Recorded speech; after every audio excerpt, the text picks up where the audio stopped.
Muy buenas a todos y bienvenidos a este séptimo programa sobre Sanlúcar y la primera vuelta al mundo. Como ven, nos hemos ubicado hoy en esta iglesia de Santo Domingo, una iglesia que perteneció al antiguo convento de Santo Domingo con muchísima historia en Sanlúcar.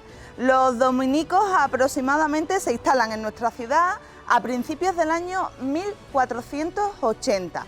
Le vamos a ir dando muchísimos detalles de esta historia durante este séptimo programa, pero vamos a arrancar ya. Lo hacemos desde esta puerta de la iglesia de Santo Domingo y ya saben, durante los programas anteriores hemos analizado un poco la nao Victoria, una de las protagonistas de esta expedición de Fernando de Magallanes y Juan Sebastián Elcano.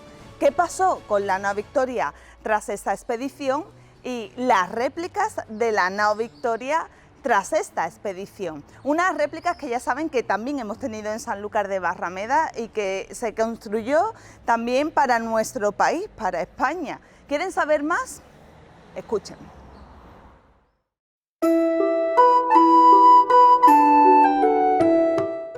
Perdida la nao Victoria para siempre, bien sea en el siglo XVI o en el siglo XIX, en la actualidad podemos visitar y conocer las diferentes réplicas que de la misma existen.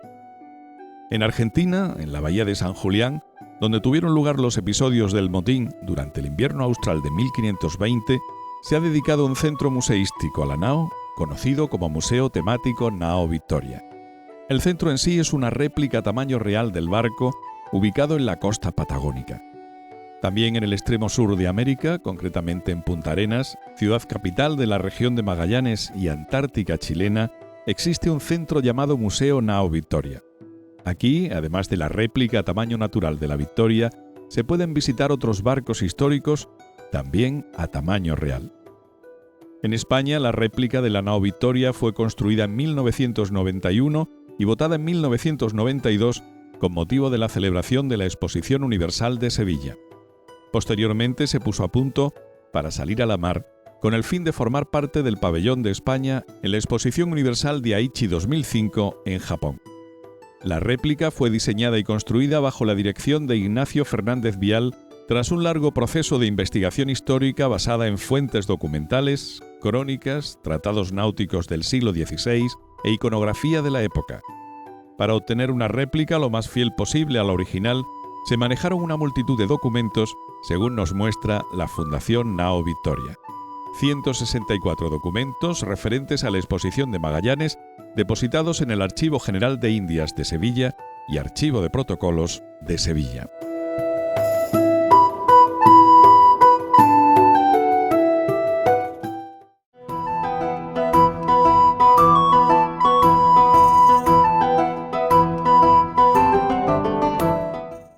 Bueno, pues ya han conocido algo más precisamente de esas réplicas de la nao Victoria, una de las grandes protagonistas de esta gesta que marcó un antes y un después también en la historia de la humanidad y que partía desde Sanlúcar de Barrameda en 1519. Continuamos además desde esta iglesia de Santo Domingo y lo hacemos poniéndole en antecedentes. Ya saben, los dominicos llegan a Sanlúcar alrededor del año 1480 y se instalan en la antigua ermita del Espíritu Santo. Más tarde se funda ese convento a principios del siglo XVI, pero su construcción se iniciará aproximadamente entre 1558 y 1570 de la mano de la condesa de Niebla. Vamos a continuar precisamente hablando de religión y lo hacemos de la mano de la Fundación Puerta de América, la religiosidad en los tiempos de la carrera de Indias. Lo vemos. La gente de la mar siempre ha tenido, siempre ha buscado el respaldo de vírgenes, de santos, por la dureza de la vida y por los malos estragos que se pasan en la mar. Actualmente toda esa devoción mariana y marinera está enfocada a la Virgen del Carmen, pero en la época de la expedición de Magallanes no era así. De hecho, el culto, la relación de la Virgen del Carmen con lo que es el mundo de la gente de la mar se empieza a consolidar a mediados del siglo XIX y hasta 1901 no es legalmente, no es oficialmente la patrona de toda la marinería, tanto de la Armada como del resto de las flotas, de la pesquera, de la comercial y tal. Antes de eso, y a partir de la victoria de la batalla de Lepanto en 1571, esa relación de la marinería con la divinidad viene por la Virgen del Rosario, Nuestra Señora del Rosario. Aquí tenemos una en la parroquia de Santo Domingo. Ese culto viene a Sanlúcar de la mano de los dominicos, precisamente, y se populariza, se extiende entre la gente de la mar, y de hecho se embarca, la talla de Nuestra Señora del Rosario se embarca en la nave almiranta de las expediciones que partían hacia América, de ahí el nombre de la Galeona. De aquí de Sanlúcar, ese culto, esa vocación termina pasando a Cádiz, esa costumbre, y allí en Cádiz todavía perdura. Pero en esta época tampoco era una devoción muy extendida. Las devociones que tenía la gente de la mar en aquel momento eran principalmente a Nuestra Señora de Barrameda, que tenía una ermita que se funda en 1270 por orden de Alfonso X el Sabio, muy cerca de donde estamos grabando este programa, ahí en Los Jerónimos. Es la que termina dándole el apellido a Sanlúcar, y al lado de esa ermita se termina montando un monasterio templario que, cuando se deshace la orden, revierte la propiedad a la casa ducal, y ellos se lo ceden a los jerónimos hasta que en la época de la invasión napoleónica se deshabita el convento y termina desapareciendo, no queda en la actualidad ningún rastro de él. Otra de las devociones que tenía la gente de la mar era con Nuestra Señora de la Antigua, que está en la parroquia de Lao, con Nuestra Señora de Guía, que se encuentra actualmente en la capilla de la Virgen del Carmen debajo de Guía. Cuando entras en el lateral izquierdo de la nave se encuentra esa imagen que tiene una antigüedad y tenía una devoción enorme en aquella época. Allí había una ermita que era de esa Virgen de Guía, no de la Virgen del Carmen, y tenían al lado un hospital de la Orden de San Juan de Dios para atender a la marinería y a los transeúntes. Otra de las devociones también que tenían bastante éxito en aquella época es la de Nuestra Señora del Buen Viaje, que se conserva aún en el convento de Capuchino, y que termina, dentro del propio convento, se termina haciendo una escuela de predicadores, de misioneros, que iban surtiendo las necesidades de la orden en Indias. Y bueno, hemos visto que la mayor parte de la devoción de la gente de la mar viene con vírgenes, exceptuando a San Telmo, que es el patrón de los maestres y de los capitanes, pero aquí en Sanlúcar también teníamos una excepción, que era el Cristo de los Barqueros, que se encuentra en la iglesia de San Jorge, que fue restaurado no hace mucho por la Fundación Puerta de América, y que era el protector de la gente que hacía la ruta del río y los que abastecían en chalupas, en tartanas, a las flotas que estaban fondeadas en nuestras orillas. Bueno, una vez que se termina, que pasa la época de la expedición de Magallanes y Elcano, ese tráfico que había constante de expediciones que iban y volvían de América a Sanlúcar, termina estableciendo una relación de religiosidad en ambos sentidos.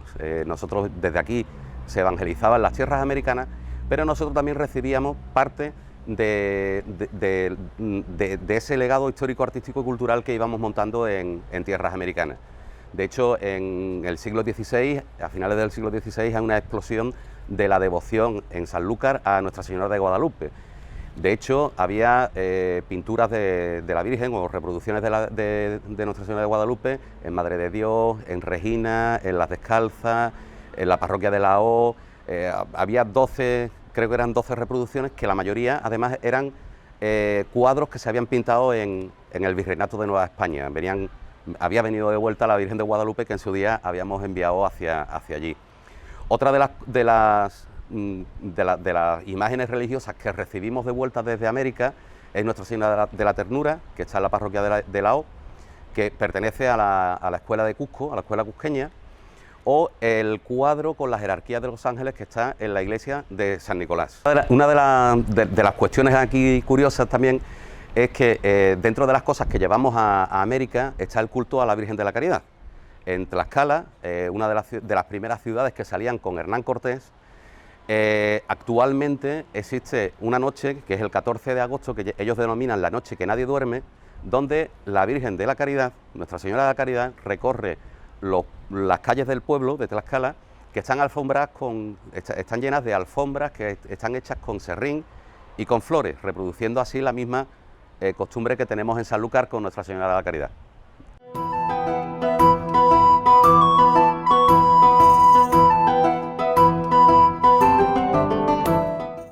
Bueno, pues precisamente la Galeona, a los pies de la Galeona continuamos. Muchísimas gracias a la Fundación Puerta de América y por supuesto también ese detalle con ese culto a la Virgen de la Caridad que también tenemos en nuestra tierra, en nuestra localidad, con nuestra patrona, la Virgen de la Caridad Coronada. Vamos a continuar y vamos a marcharnos hasta la Fundación Casa de Medina Sidonia para hablar de Sanlúcar, emporio de los Guzmanes, en tiempos también de los descubrimientos de esta primera vuelta al mundo, de la mano de Antonio Moreno. Yo les voy a hablar unos minutos sobre los principales gremios y profesiones en la Sanlúcar del 500 y del 600. Aunque en el antiguo régimen, en la mayoría de las villas y ciudades del Reino de Castilla, bueno, y de otros países, el sector económico predominante con más peso era el primario, el de las actividades agrícolas. Sin embargo, en el caso de Sanlúcar tenemos que el sector con más peso era el sector terciario o sector servicios, que podría ocupar a comienzos del siglo XVII pues a más del 40% de la población. Y en este sector terciario o sector servicios, las actividades principales, aquí en el caso de Sanlúcar, con diferencia, la primera, por supuesto, el comercio, y luego otras actividades vinculadas al comercio, como podía ser el transporte o la misma hostelería.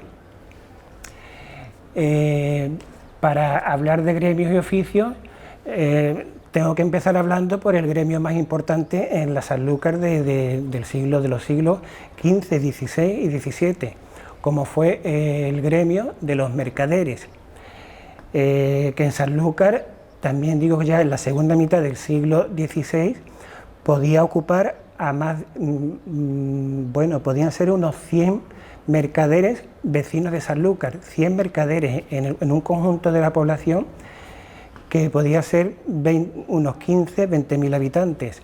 100 mercaderes aproximadamente vecinos. A ello habría que sumarle los mercaderes que están de paso, que son residentes, población estante, con lo cual la población de mercaderes sería aún mucho mayor. Hablando del prestigio de este oficio, dar solamente un dato muy curioso. En la festividad principal de Sanlúcar en los siglos XVI y XVII, como era la del Corpus Christi, todos los gremios, todos los oficios se colocaban por delante del arca del Santísimo Sacramento, y solamente uno iba detrás. Ese gremio que iba detrás, que se colocaban todos ellos detrás, era el gremio de los mercaderes, lo que ya de por sí solo habla de la importancia de este gremio en Sanlúcar, el de los mercaderes. En Sanlúcar, en los siglos XVI y XVII, hubo 3 colonias muy importantes de mercaderes extranjeros. porque la mayoría de los mercaderes aquí en Sanlúcar son extranjeros, por lo menos el 80% son extranjeros. Pues hubo 3 colonias muy importantes, como fueron la flamenca, la inglesa y la bretona, la francesa, y cada una con su respectivo cónsul. En el caso de la calle de los bretones, por ejemplo, esta calle en los siglos XVI y XVII estaba incluso con sus cadenas, unas cadenas delimitaban el espacio, el recinto de la calle, sobre el cual la jurisdicción correspondía al cónsul de los bretones. El cónsul de los ingleses, pues yo creo que al cónsul de los ingleses de forma indirecta lo conocemos todos los sanluqueños. Si conocemos la calle de Benegil, ahí tenemos el cónsul de los ingleses hacia 1640. Benegil deriva del apellido inglés Benefil. Benefil aquí en Sanlúcar pues se convirtió en Benegil. Todavía tenemos esa calle que recuerda el nombre de ese cónsul inglés. La calle, sabemos que los bretones sí se asentaban en esta calle que todos conocemos, la calle más antigua del arrabal de la Ribera, la calle de los bretones. ¿Dónde se asentaban los ingleses? La colonia inglesa no era tan importante numéricamente, entonces realmente no tienen una calle de asentamiento, sino que la población de mercaderes ingleses, que no son tantos, se halla muy dispersa. Pero sí sabemos ya dónde se asentaban los flamencos, la colonia flamenca, que era la más importante en la segunda mitad del XVI y por supuesto del XVII. Los flamencos tenían realmente 2 calles, la calle Bolsa y la calle Trasbolsa. Ambas, el nombre completo de la calle Bolsa era Calle Bolsa de los Flamencos, ese es su nombre.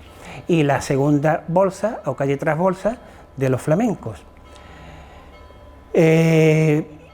Otro gremio importante, muy relacionado con el tráfico con América, con la carrera de Indias, muy importante en la Sanlúcar de 1600, el de los navegantes.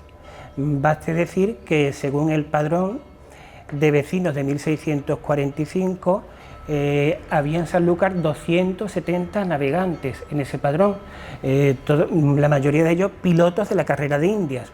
Pilotos de la carrera de Indias, también la tripulación, marinería, capitanes de esa carrera de Indias.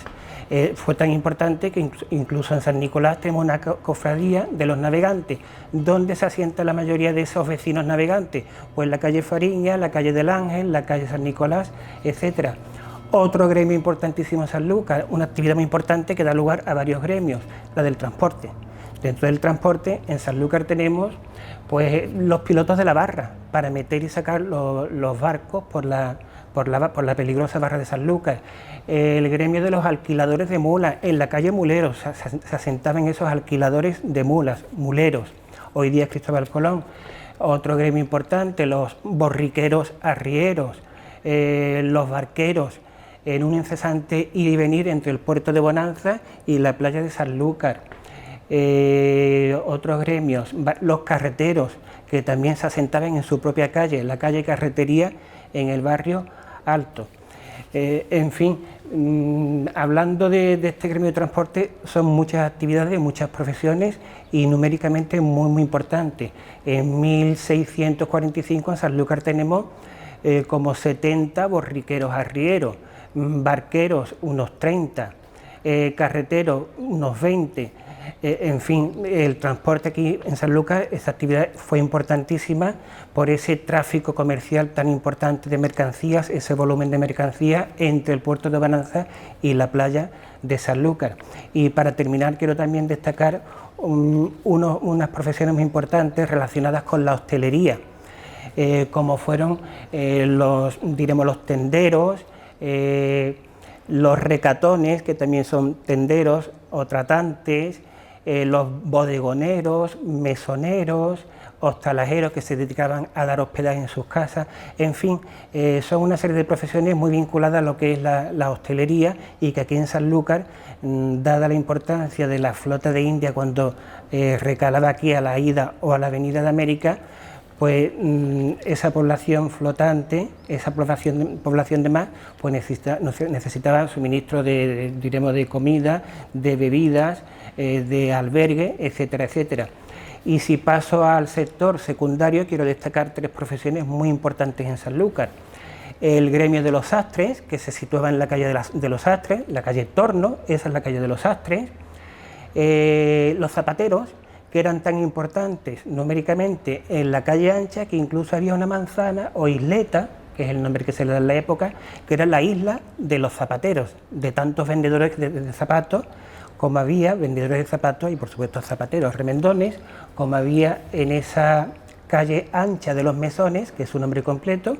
Y por último destacar también la importancia de los toneleros en Sanlúcar, cuya habilidad era conocida en España entera y que se dedicaban tanto a fabricar los barriles para envasar el vino, que de Sanlúcar iba hacia Inglaterra, hacia Flandes, hacia América, como para envasar el atún de los barriles de atún de las almadrabas de Conil y Zara, almadrabas, propiedad del duque de Medina Sidonia.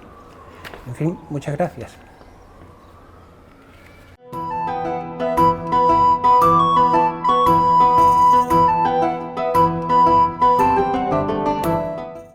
Bueno, gracias a ti, Antonio, precisamente por descubrirnos y hacernos ese recorrido histórico por los distintos gremios de nuestra localidad en aquella época de la primera vuelta al mundo. Continuamos en esta iglesia de Santo Domingo, precisamente en esta capilla donde se encuentran los titulares de la conocida como Hermandad de los Estudiantes de Sanlúcar. Tenemos también precisamente la imagen principal de esta hermandad, como es el Santísimo Cristo de los Milagros, que se encuentra aquí a nuestra derecha y que pertenece al siglo XVI, que se encontraba en el ático del antiguo altar mayor. Una obra que sin lugar a dudas deja clara la importancia de la historia en nuestra ciudad y en el seno de nuestras hermandades, y evidentemente también acompañado por el resto de imágenes titulares de esta hermandad, como Nuestra Madre y Señora de las Penas. Vamos a continuar. No sé si conocen o han oído hablar alguna vez de don Genaro de Cabestany. Bueno, pues si no lo saben, vamos a descubrirlo en el programa de hoy. Lo vamos a hacer de la mano de nuestro compañero Rafa Montaño, porque queremos saber, Rafa, ¿qué importancia tiene para Sanlúcar la figura de don Genaro de Cabestany? Bueno, Aurora, muy buenas tardes y nada, todo un placer que me hayas invitado a este tu programa. Respecto a la pregunta que me hace, bueno, la figura de Genaro de Cabestany es una figura tremendamente importante, ¿no? Sobre todo para conocer el pasado de nuestro centenario, ¿no? Estamos ahora mismo embarcados todos en sacar adelante el proyecto del 5º centenario de la primera vuelta al mundo en este 2019-2022, pero también es importante reconocer el trabajo que ya hicieron otros hace ya más de 100 años, ¿no? Y en este caso es la figura de Genaro de Cabestany González Nandín. Este señor era un sevillano, un ilustrado sevillano, que en su momento pues decidió que Sanlúcar tenía que ser epicentro ya de las celebraciones del 4º centenario en 1919-1922. Y eso me llevó hace 2 años a hacer una monografía, a hacer un estudio sobre la vida y sobre la trayectoria que hace Genaro de Cabestany para conseguir estos proyectos. Es un trabajo que está publicado en en el Centro de Estudios de la Costa Noroeste, por quien lo quiera leer. Y bueno, dándote unas pinceladas, pues como te digo, era un hombre nacido en Sevilla, un intelectual sevillano que tenía buenos contactos, era un hombre bastante conservador, monárquico, que nació bajo la servidumbre de Isabel II, que se fue a Cuba y allí en Cuba se formó como jurisconsulto y registrador de la propiedad. Eso le hizo volver a España y en este caso trabajar desde aquí en su profesión. Con unos problemas que tuvo en este caso con la nación española, tuvo que emigrar a Francia y allí actuó como corresponsal de algunos periódicos americanos, porque era un escritor americanista y periodista americanista, y ya empezó a elaborar en 1913 cómo debía ser el proyecto del 4º centenario y sobre todo, y teniendo la vista siempre puesta en que Sanlúcar tenía que ser el epicentro de todas las celebraciones. En 1913 decide mandar un escrito de cómo debía de celebrarse el 4º centenario, lo manda en este caso a La Voz de Guipúzcoa, donde él era corresponsal. para que se hiciese cargo del centenario, en este caso del Cano, y a Sanlúcar de Barrameda manda también otro estudio importantísimo para que se pusiese en valor la figura de Magallanes y para que se pusiese en valor la figura de Sanlúcar de Barrameda como epicentro, evidentemente, de la salida y de la llegada de las flotas. El trabajo que hace Genaro de Cabestany es un trabajo que es totalmente de envidiar, porque lo hace en un momento muy difícil. Estamos hablando que lo comienza a hacer en un momento bélico, en un momento prebélico y bélico como es la Primera Guerra Mundial, y precisamente en Sanlúcar con una crisis económica abismal, ¿no?, con problemas políticos entre conservadores y liberales y con un núcleo anarquista muy fuerte instalado en Sanlúcar por culpa de esas desigualdades que se encontraba la ciudad, con lo cual todo este proyecto tenía el hándicap encima de que no era de interés en su momento, como así fue. Decir que este proyecto también viene precedido de algunos fracasos importantes en la nación española, ¿no? O sea, el último tercio del siglo XIX fue un tercio unos años muy difícil, donde España pierde Cuba, Filipinas, pierde sus últimos reductos del Imperio Español. Vienen precedidos de fracasos importantes como el centenario del cuarto descubrimiento de América, el centenario de la obra de Cervantes o de la Constitución de Cádiz, con lo cual este proyecto que abandera la intelectualidad y que él lo toma como suyo, digámoslo así, que era el gran proyecto de su vida, ¿no? O sea, conmemorar el centenario de Magallanes en Sanlúcar de Barrameda y poner a Sanlúcar en órbita para él era muy importante. Eso, por supuesto, sin olvidar que Sevilla evidentemente era el centro neurálgico, ¿no?, de las rutas hacia las Américas y donde estaba la casa de concentración, pero evidentemente él entendió también, como digo, como intelectual de la época, que Sanlúcar tenía que ser el epicentro de todas las celebraciones. Él hace un proyecto muy interesante y aboga por puntos muy concretos, ¿no? Él dice que Sanlúcar debería de celebrar una gran exposición universal para intentar aprovechar que la guerra estaba en Europa y que podía vender sus productos, ¿no?, y que esas naciones, cuando terminaran la guerra, necesitarían activar su economía. Habla también de traerse, en este caso, de poner una escultura, ¿no?, una estatua grande de Magallanes en la playa, de que en las escuelas se estudiase ya la figura de Magallanes Elcano y esa epopeya de la circunnavegación de la Tierra, para que la gente pudiera dar a conocer esa epopeya que en aquella época no se conocía, ¿no?, y que el pueblo de Sanlúcar estaba muy alejado, incluso digamos que el gobierno en sí. Y otra anécdota muy interesante de que él lo que quería hacer era traerse los huesos de Magallanes, algo que era totalmente imposible porque los huesos de Magallanes se pierden en Cebú, en Maztlán, ¿no?, cuando él muere en Filipinas, con lo cual esos huesos no existen, pero también lo intenta meter en ese proyecto. Es un trabajo muy extenso, no tengo más tiempo, pero bueno, son algunas pinceladas y darle el sitio a Genaro de Cabestany González Nandín, que fue un ilustrado sevillano que quiso que Sanlúcar de Barrameda llegase a lo más alto. Murió en 1921, con lo cual murió su proyecto también, y al final se celebró en muchos puntos de Europa y en España. En Sanlúcar al final no se pudo hacer nada, pero esa es la historia y así ha sido. Por mi parte, nada, darte un saludo muy grande y las gracias, ¿no?, por hacerme partícipe de este espacio. Hasta luego.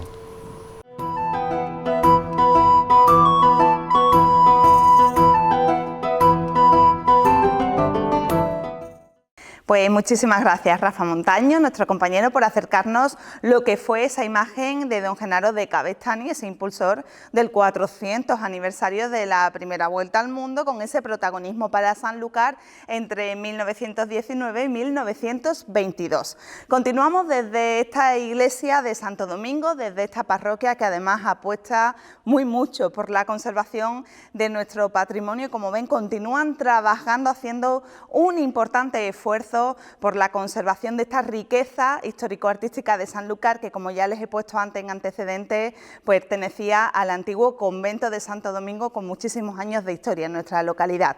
Y continuamos además, y lo hacemos con más nombres propios de esta expedición, más nombres portugueses y lenguas de la expedición. ¿Lo hacemos de la mano de quién?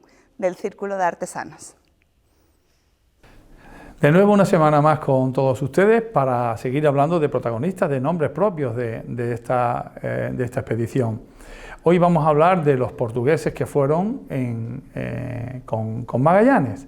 En un principio el rey le concede solamente un número muy limitado, eran 5 los portugueses, Pero claro, el propio Magallanes le escribe al rey diciéndole que es imposible, que con tan poca gente necesita tripulación y tiene que echar mano también de los propios portugueses, y se le conceden un mayor número, hasta el punto de que nosotros hemos contabilizado que pudo haber unos 27 portugueses y 148 eran españoles. Los demás, hasta los 247 que partieron, pues eran de distintas nacionalidades.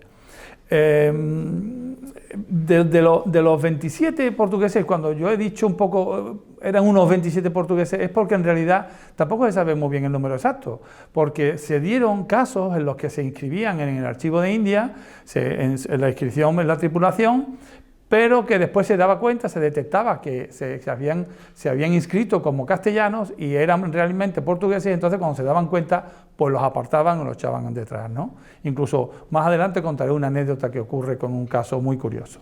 Pero entre ellos, los más destacados, los que pasan un poco más a la historia, está Esteban Gómez, que Esteban Gómez fue piloto de la Trinidad y que fue precisamente el que hizo que desertara la nao, el que condujo a la nao San Antonio una vez que llegaron al estrecho de Magallanes y regresó a España. Esteban Gómez después tendría una historia muy importante, muy trascendente, porque se le encargará otra expedición que llegará a América del Norte. Por otra parte estaba Álvaro de Mesquita. Álvaro de Mesquita era el que estaba de capitán en la nao San Antonio después de que Magallanes destituyera a Juan de Cartagena. Este Álvaro de Mesquita era un sobrino suyo, un sobrino precisamente de Fernando de Magallanes. Duarte Barbosa, que era sobrino de su suegro, también formó parte, y durante un periodo, ese periodo intervalo que hubo entre la batalla de Matán, la muerte de Matán, y entre la comida de la traición, él estuvo ejerciendo funciones de capitán general. Estaba Juan Serrano, que fue el capitán de la nao Santiago, aquel que pudo haber sido pariente del propio Magallanes y pariente de aquel Francisco Serrano. Y también estaba un tal Juan Ravelo, que era una especie de paje que murió en Matán defendiendo a Magallanes, y del que se habla, se dice que incluso pudo haber sido un hijo natural de Magallanes. En la nao Trinidad iban hasta 7 portugueses más, Vasco Gómez Gallego, Juan de Grijol, etcétera, etcétera. Pero entre los más interesantes iba un tal Francisco, que al parecer era hijo de Álvaro de Mesquita. Como ven ustedes, las relaciones familiares eran muy comunes, se daban muchos casos en los que había padres e hijos viajando juntos. En la nao Concepción van 6. De los 6, los más destacados son, por ejemplo, el caso de Juan López de Carvalho, que era un piloto que también llegó a ser capitán de la expedición y que fue una persona que trajo distintas consecuencias más o menos complicadas y extrañas, hasta el punto de que fue destituido por los propios tripulantes, fue destituido como capitán de la expedición. Estuvo Francisco Rodríguez, que era, con ese nombre, fijaros, se le llamaba Portugués de Sevilla, y fue uno de los que regresó, uno de los supervivientes que llegaron a Sanlúcar el 6 de septiembre.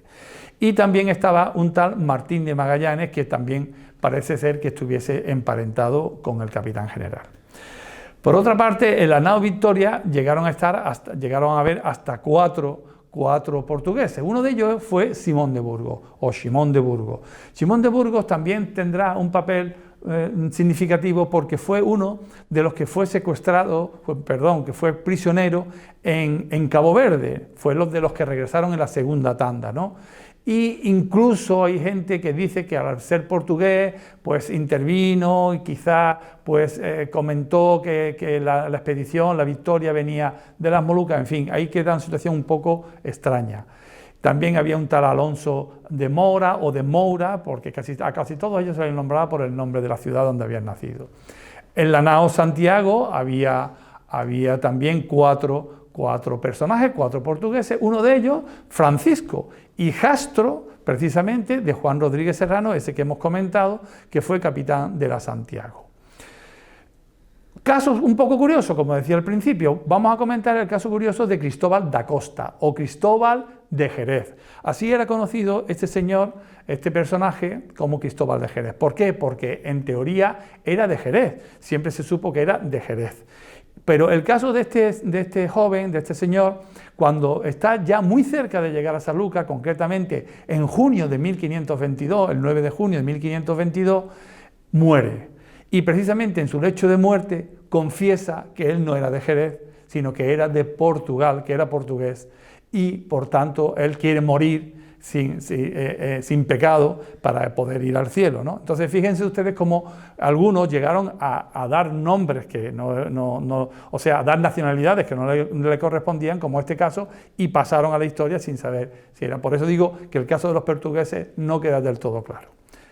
Los lenguas, vamos a terminar con los lenguas. Los lenguas eran los intérpretes, las personas que de alguna manera habían estado o conocían las lenguas de aquellas zonas o de algunas zonas. ¿Por qué? Fundamentalmente o porque eran nativos de allí o bien porque habían navegado anteriormente. Ese es el caso, por ejemplo, del esclavo Jorge, el esclavo de Magallanes, o del famoso Enrique el Malayo, que fue no realmente un esclavo porque era casi como un hijo, él lo educó casi como un hijo, que parece ser que era de Sumatra y que llegó a entenderse en las lenguas de aquellas zonas donde llegaron. Por eso se supone que incluso hay teorías que dicen que probablemente fue el primero que diese la vuelta al mundo. Eso es muy difícil de demostrar. De hecho, hay otras teorías que demuestran que justamente no pudo ser él. También había un tal Antonio Hernández, era un portugués que vivía en Ayamonte, que había viajado varias veces ya a América y conocía algunas lenguas nativas. Y también estaba el que hemos comentado antes, piloto, que después fue capitán de la expedición, Juan López de Carvalho, porque Juan López de Carvalho había recorrido gran parte del Brasil. Incluso cuando están en Brasil recoge a un hijo suyo y lo monta con él en la expedición que él había tenido con una nativa.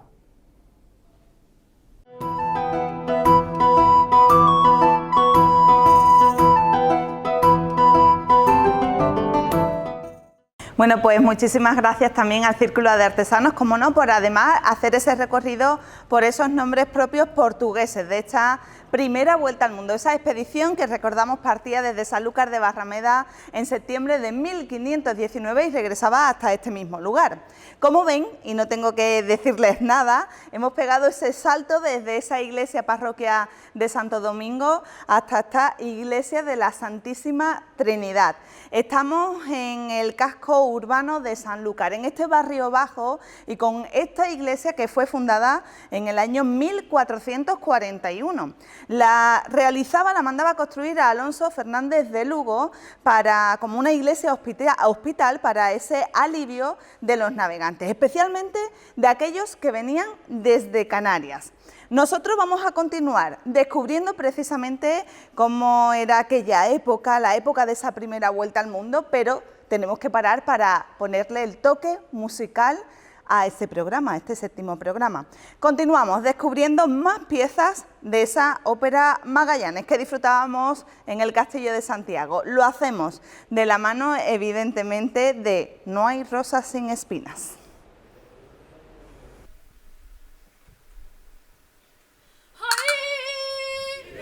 Sevilla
sin gloria, sin honra y cansado de vivir en la puerta trasera de la historia.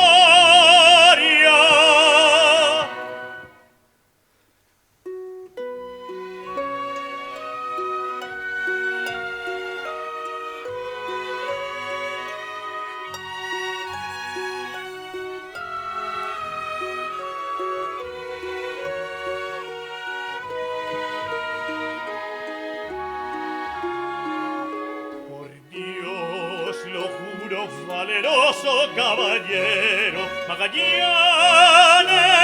capitán de capitanes, en adelante en todo será el primero, navegando siempre avante, al Maluco llegaremos, por Guetaria, por Castilla, por Don Carlos, por mi sangre y a Sevilla volveremos.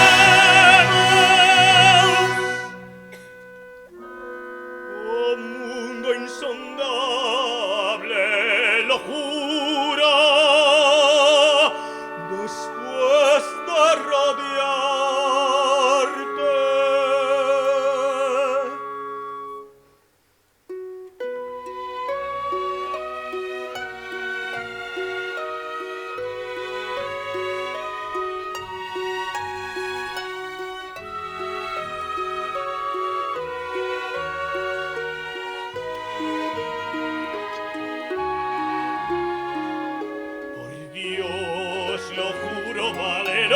Caballero Magallanes, Magallanes.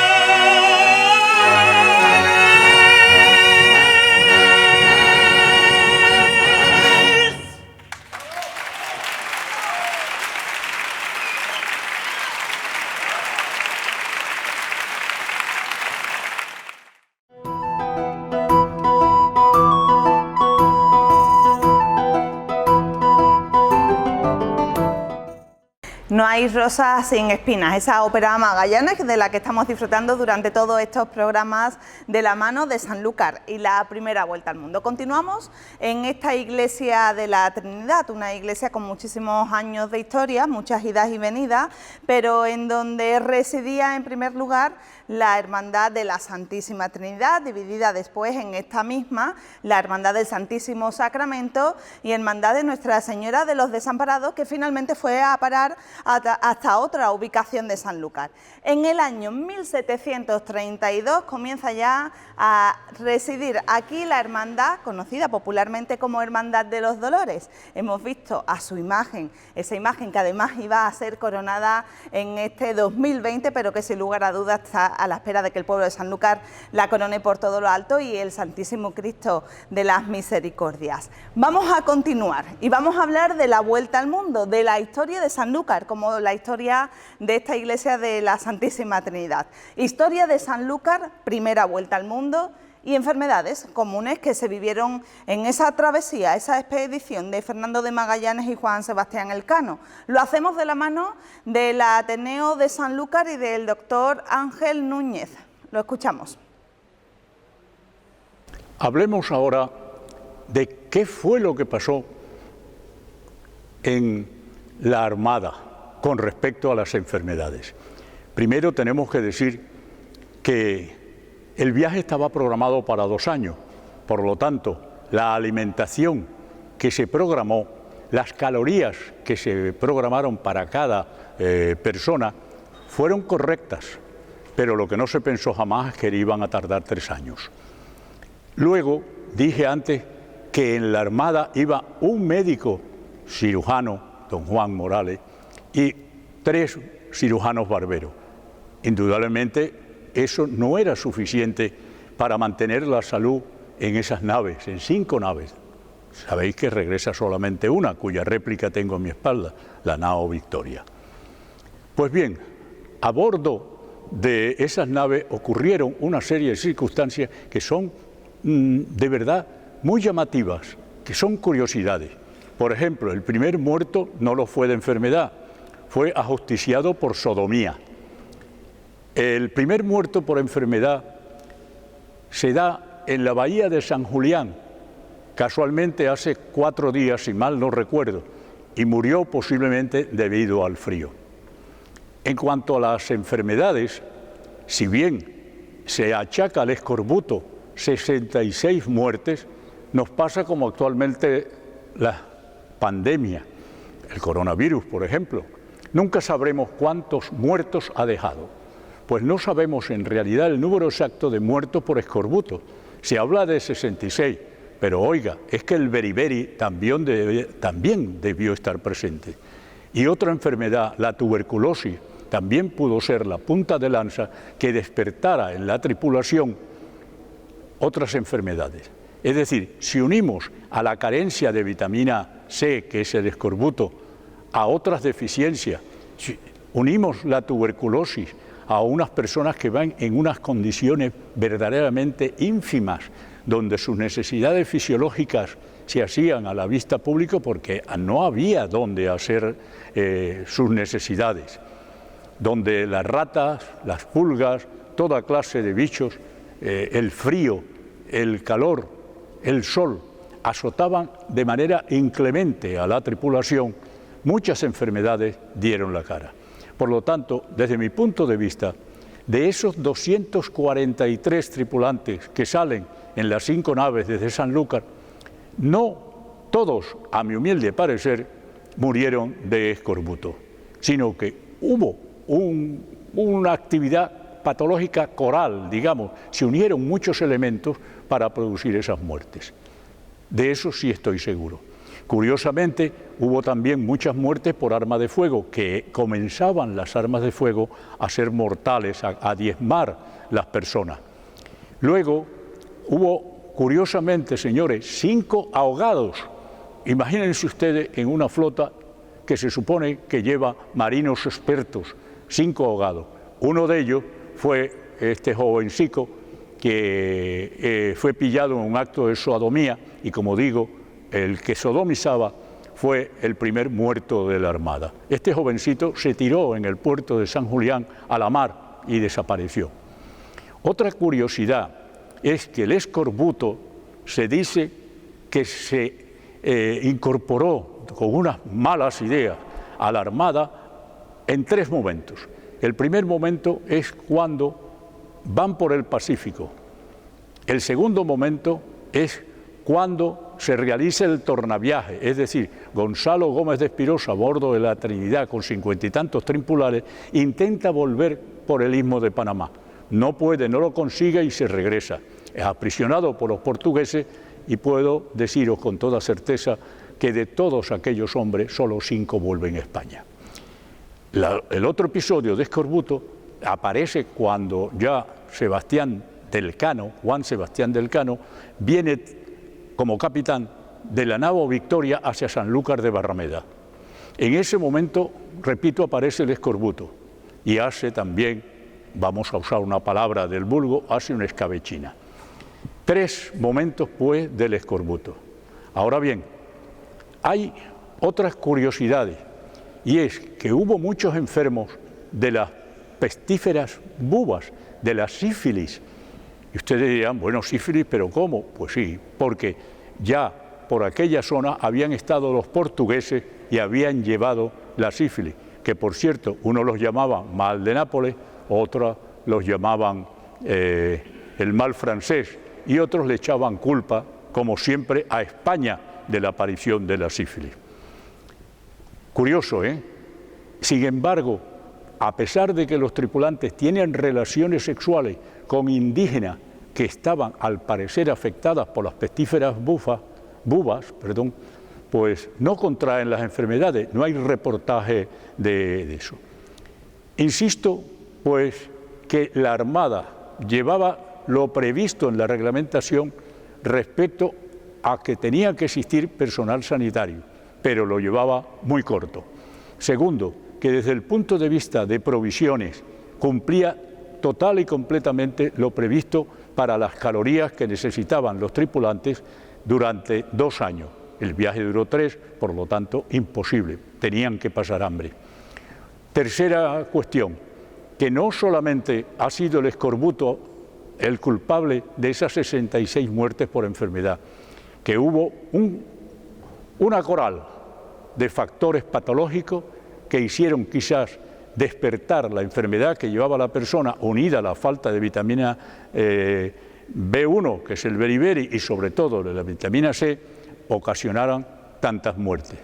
Y por último, que es un viaje que no se repitió, ni se podrá repetir jamás en la vida, ni siquiera el viaje a la Luna.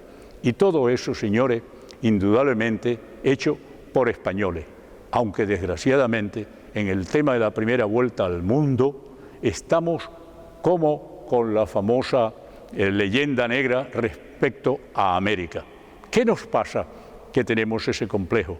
Cuando lo que hizo en España, en América, jamás lo ha hecho ningún país, ninguna nación. Llevar una cultura, llevar las universidades, llevar, ¿por qué no?, una religión, y llevar lo más importante, nuestro idioma, el idioma más bello del mundo, el español o castellano.